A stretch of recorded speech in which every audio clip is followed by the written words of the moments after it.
Biz hozir Samarqand davlat chet tillari institutimiz, bilim, til va orzular joylashgan maskanda.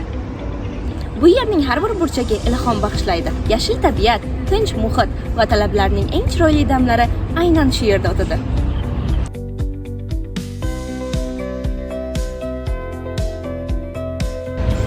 Bu yer oddiy oliygoh emas, balkim bo'lajak jurnalistlar, tarjimonlar va dunyoqarashi keng yetakchilar yetishib chiqadigan joy.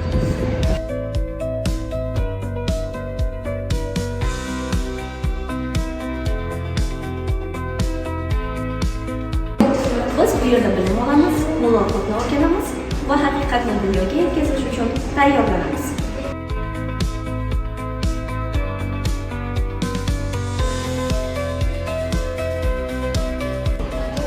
Aynan shu yerda mening orzularimga yo'l ochiladi. Balkim sizning orzular yo'lingiz ham shu yerdan boshlanar.